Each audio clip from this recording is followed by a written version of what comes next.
whom the Southern Belle tolls. I'm your host, Kevin Arms. Tennessee Williams, the noted playwright, wrote The Glass Menagerie in 1944, and it opened to great success. It went on to spawn many movies, television productions, and adaptations, most notably tonight's presentation. 50 years after the release of The Glass Menagerie, playwright and author Christopher Durang discovered the work. He found it when he was watching a production at his local high school, and he went on to watch many of the movies and adaptations over 100 times. What he discovered as he grew older was that he had a different slant view of the way that the production actually went. As he got older, he discovered that the character of Laura grew more difficult and annoying, her obsession with Glass Menagerie nonsensical. Amanda grew more dramatic and desperate in his mind, and Tom's adventures grew more colorful. The entire work took on a satirical slant that led to the ultimate production that you will see tonight. The Glass Menagerie is a memory play, a term coined by Tennessee Williams himself to describe his own work. Tonight, we attempt to present that in the same method. We hope you enjoy it. Thank you. Thank you.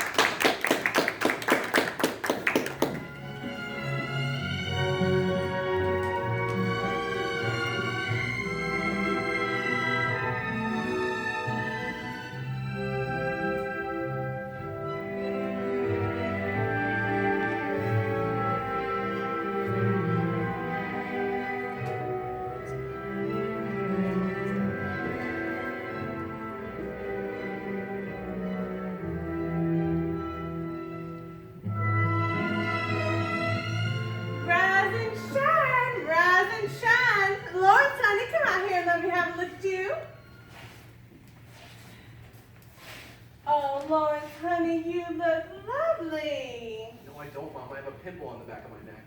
Don't say pimple, honey, it's coming. Now your brother Tom is bringing home a girl from the warehouse for you to meet, and I want you to make a good first impression. Do you know what upsets my stomach to meet people, Mama?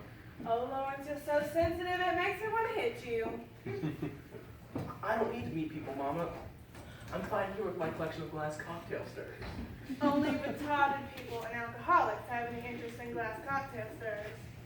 But each one has a special name.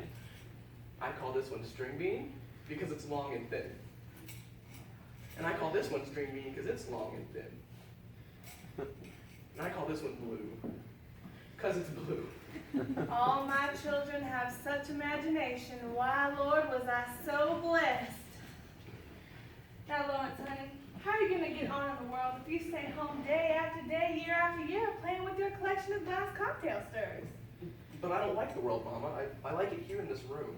I know you do, honey, but that's part of your charm. Some days. But what about making a living? A living? Mama, I can't work. I'm crippled. Lawrence, there is nothing wrong with your leg. All the doctors have told you that. That limping thing is an affectation. But only I know how I feel, Mama. Oh, if I only had connections with the mafia, I'd have them break both your legs. Mama, don't try to make me laugh. You know I have asthma. Now, Lawrence, I don't want you making jokes to the feminine caller your brother Thomas bringing home from the warehouse. No nice spread young lady wants to hear young man discussing his eczema. I still have scabs from the itching, though. Lawrence, don't make jokes. Conversation is an art, Lawrence. Back at Blue Mountain when I had 17 gentlemen callers, I could converse with charm and vivacity for 6 hours on end without once mentioning bone cancer, eczema, or vivisection. Try to emulate me, Lawrence, honey. Charm and vivacity, and charm and vivacity, and charm and vivacity. Well, I'll try, Mama, but I doubt it. Me too, but we'll go through the motions anyways, won't we? I don't know if I want to meet a girl that works in a warehouse, Mama. Now, Lawrence, your brother Tom says she's a nice girl with a lovely personality. And where else does he meet women except for the few that work at the warehouse? Your brother only seems to meet men at the movies. He goes to the movies entirely too much. I must have a talk with him about that. It's kind of unfeminine for a girl to work in a warehouse, Mama. Now, Lawrence, if you can't go out of this house without having an upset stomach or a bout of vertigo, how am I ever going to get you out of this house and off my hands? But why do you want to be rid of me? I suppose it's unmotherly of me, dear, but you really do get on my nerves. Limp pretending to have asthma? If only I could find some nice girl who was willing to marry you and I knew you were taken care of, I'd feel free to start to live again. I'd join Parents Without Partners. I'd go to dinner dances. I'd really start to live again. Instead of watching you mope around this stupid apartment, I'm not bitter, dear. I just hate my life. I understand, Mama. Oh, you do, dear. You're so cute. Oh, listen, I think I hear them. Mother, I forgot my key. Just a minute, Tom, honey. I'll be in the other room. I want you to let them in. Mother? Mama, I can't. She'll see my limp. They don't limp, darn it. Be patient. Mother, I'm gonna break down this door. Mama, I can't. My eczema itches. I'll itch it for you in a second. Mother, I'm breaking it down. Why must we go through this every night? You know the idiot won't answer the door. My brother's got a thing about answering the door. He thinks someone will notice his limp or his eczema. I think I hear somebody calling from the other room. I'm coming. Now see what you've done? He probably won't come to the dinner table due to your insensitivity. Oh, what a woman with curses eye, with one son who's too sensitive and the other who's a big lox. Oh, my dear. Hi, I'm so sorry. My name is Amanda Wingmalley. You must be Virginia Bennett from the warehouse. Tom has told me so much about you. It's like you're practically family, preferably a daughter-in-law. Call me Jenny or Jim, but just don't call me late for dinner. Oh, how amusing. Jim? You're probably asking why I'm speaking so loudly. What is not can be heard? You see, I've taken a course in public speaking, and so far we've covered organizing one's thoughts and speaking good and loud so that the people in the back of the room can hear you. Public speaking, so you must be interested in improving yourself. What? You must be interested in improving yourself. Oh, yes I am. Yes I am. Is dinner almost ready? I want to get this over with soon if everyone's gonna shout all evening. What? He said that dinner is almost ready. Who's ready? Oh, Lord, no, dear. Dinner is ready. Oh, good, because I'm as hungry as a bear. You must be very popular at the warehouse. No popsicle for me, then, but I will take you up on a glass of gin. What? What? Well, I think I'd like to get drunk too. Gin, please. Okay. Tom, can you please go and make 2 Southern ladies some gin and tonic and see if your sister would like a lemonade? Sister? Oh, I'm sorry. Did I say sister? I meant brother. Hey, Four Eyes, you want some lemonade? Tom is so amusing. He calls Lawrence Four Eyes, even though he doesn't wear glasses. And does Lawrence wear glasses? What? Well, you said that Tom called Lawrence Four Eyes, even though he didn't wear glasses. So I thought maybe Lawrence wore glasses because, you see, that would explain it. Oh, I don't know. I'll have to ask Lawrence someday. Oh, no, thank you. I'll just have the gin. Speaking of Lawrence, let me see if he would he'd come out here and make conversation with you. I'm good. I'll just wait here. What? What? Never mind. Never mind. I'll be back. Or with any luck, I won't.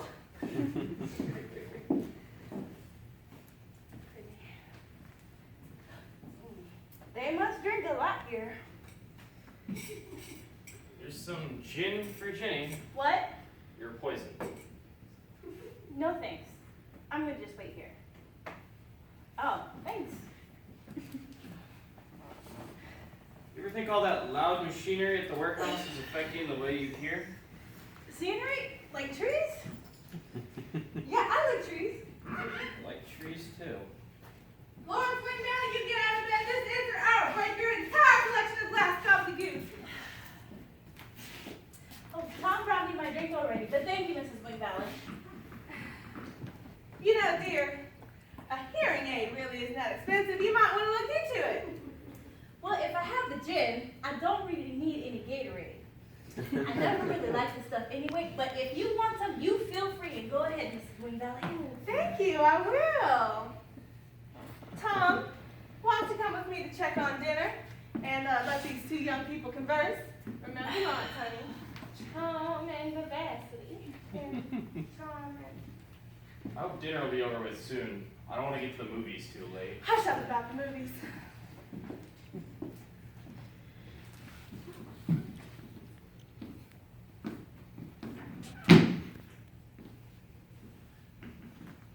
Hi. Hi, I'd gone to bed. I don't eat bread, it's too fattening. You see, I gotta watch my figure if I want to get ahead in the world. Why are you wearing the nightshirt? I'd gone to bed. I wasn't really feeling well. My leg hurts, I have a headache, and I have palpitations of the heart. I don't know. How many few bars and we'll see? We've met before, you know. Uh-huh. We used to go to school together. You were girl voted most likely to succeed, and you used to sit next to each other in Glee Club.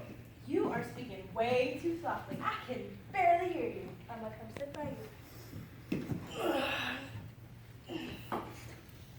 You used to call me Blue Roses. Blue roses? Why'd I do that? I had been out from school for several months, and when I came back, you asked me what was wrong, and I said I had viral pneumonia. You thought I said Blue Roses. I didn't catch much of that, but I think I'm starting to remember you now. You're the kid who came up every day in Glee Club, clomped and around in the big old bulky leg braces of yours. God, you made a racket. I was always worried people were pointing and laughing, and one day Mama said I couldn't wear the leg brace anymore, and she gave it to the Salvation Army.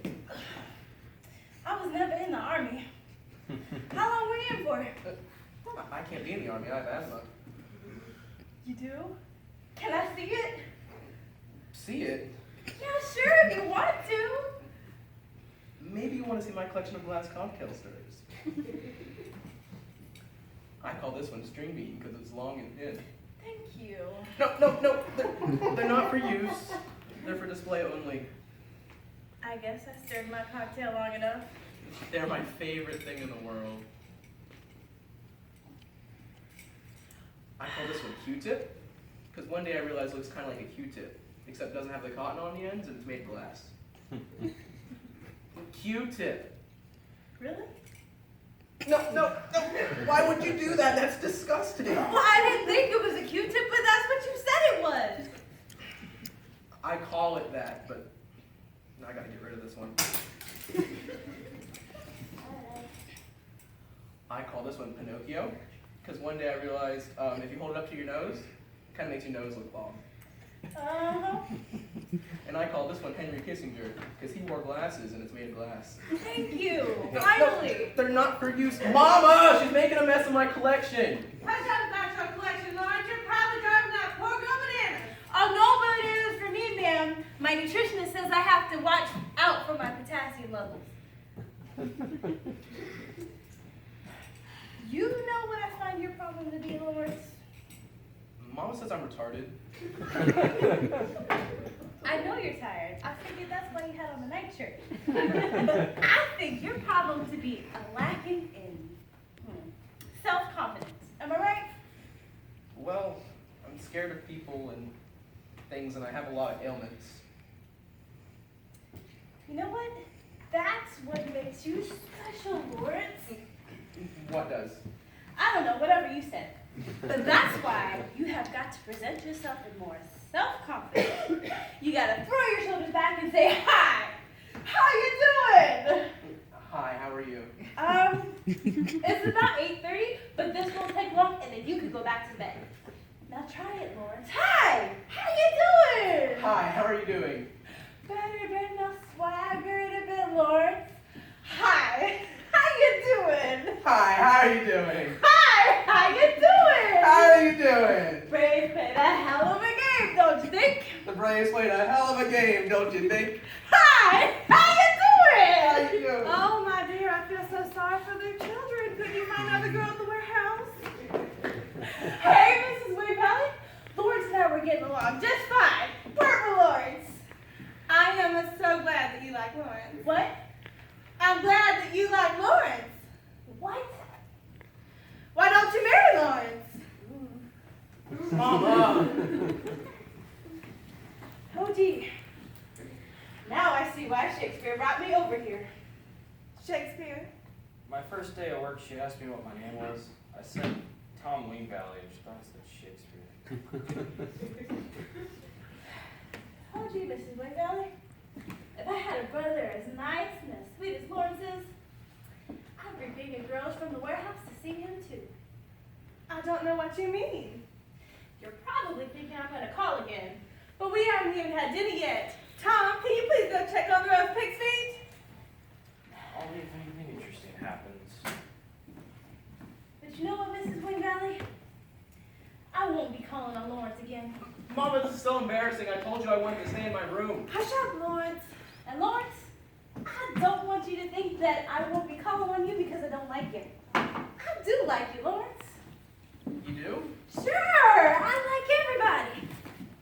But the truth is, Mrs. Wing Valley, I've got 2 time clocks to punch. One at the warehouse and one at night. A second job at night? That is ambitious. Not a second job, ma'am. Betty. Pardon?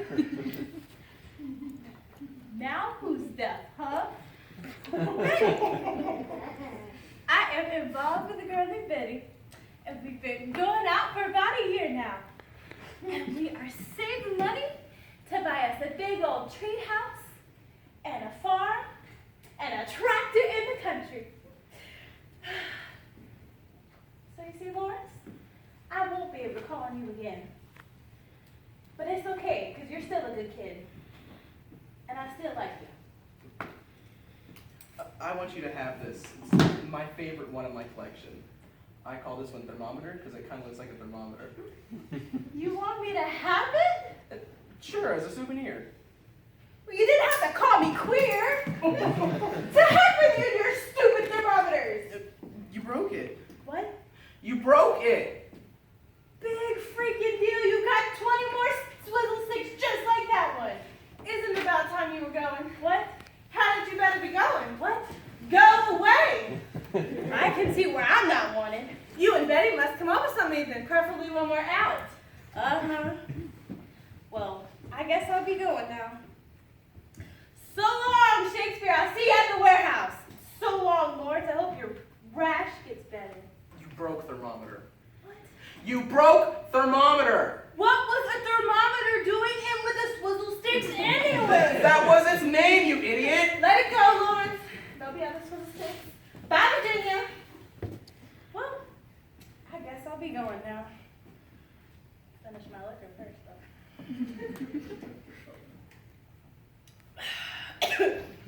Hey, Mrs. Wing Valley, is there any way I can take a sandwich with me? Why, sure, dear. You can shake hands with me. It'll make you feel any better. No, I'm hungry. What part of hungry are you from? Never mind. I guess I'll be going now. So long, everybody. I had a wonderful time. Cheap liquor.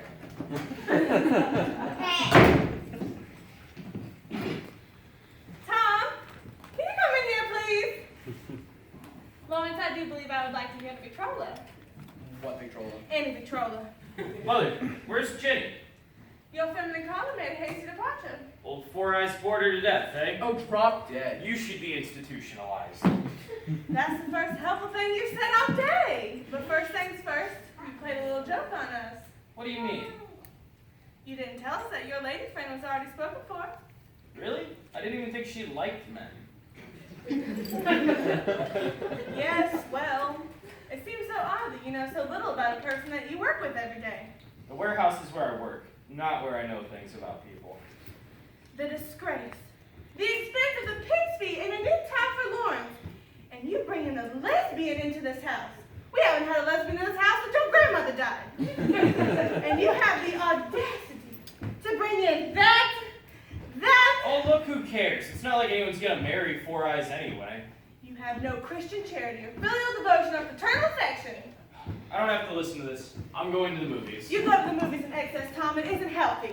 Hey, Tom, while you're out, can you stop by the liquor store and pick me up some more swizzle sticks? Sure. She broke the thermometer and she put a Q-tip in her ear. Listen to your brother, Tom. He's pathetic. What are we going to do with ourselves once you go? And I know that you want to leave. I have seen your application for the Merchant Marines in your underwear drawer and your letter of inquiry to the Ballet Trocadero, so I am not unaware of what you want to do. But don't you leave us here alone until you've fulfilled your duties. Find whether a doctor or a wife or consider euthanasia. But don't leave me here alone, Father, with him. Don't you like me, Mama?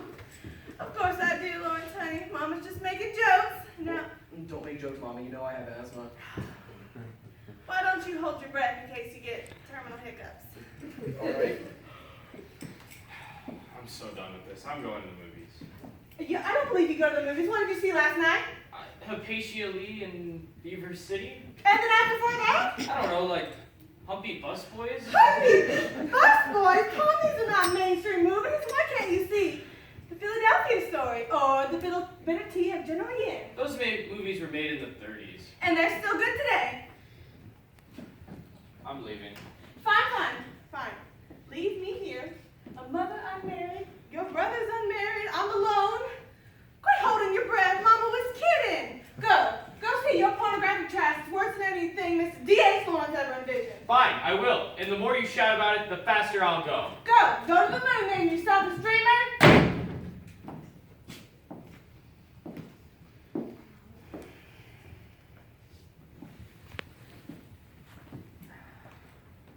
What's to become of us, Lawrence, honey? Tom forgot his newspaper, Mama. You forgot more than that. He forgot his mama and his brother.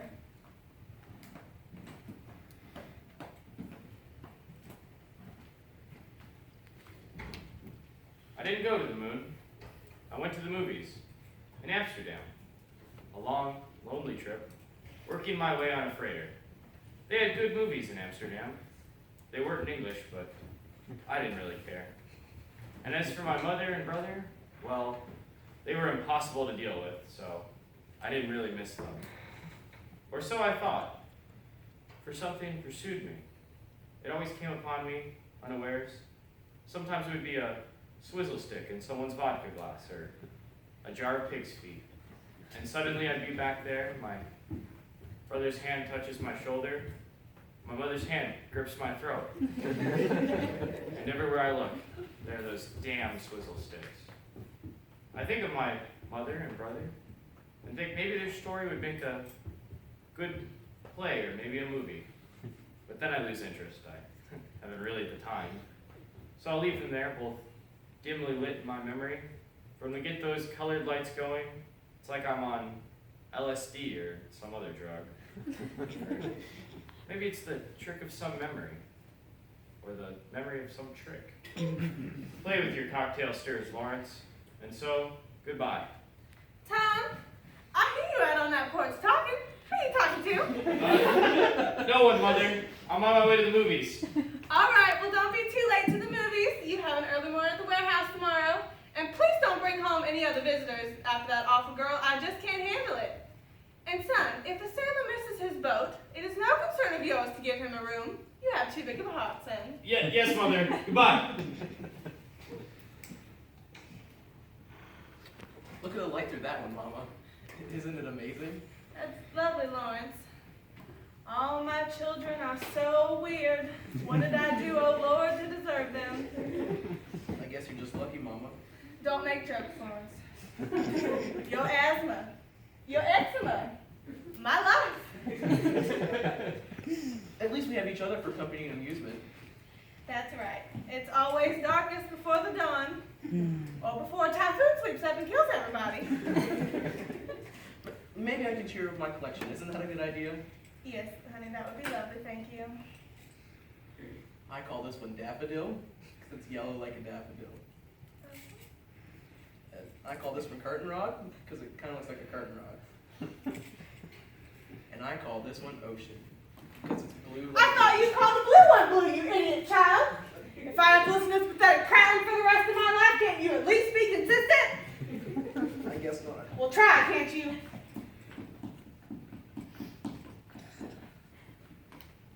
I guess I'm just a little short-tempered today. Sorry, Mama. Do any other of your other school estates have names, darling? fact, they do. Of course they do. This one, I call it Mama. Oh, that's so sweet.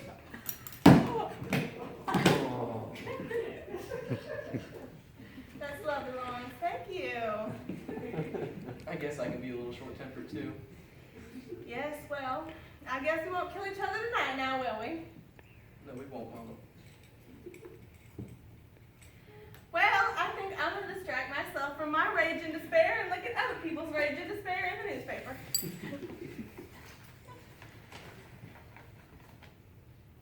Your brother has the worst reading and viewing taste of any living creature on this planet. Man has sex with chicken that makes casserole? That's disgusting! Oh, look, honey, it's the evening star. Let's make a wish on it, shall we? What'd you wish for, darling? Some more swizzle sticks. Of course you did. You're so predictable. That's part of your charm, I guess. What did you wish for, Mama? Maybe a little happiness. But mostly just some more swizzle sticks.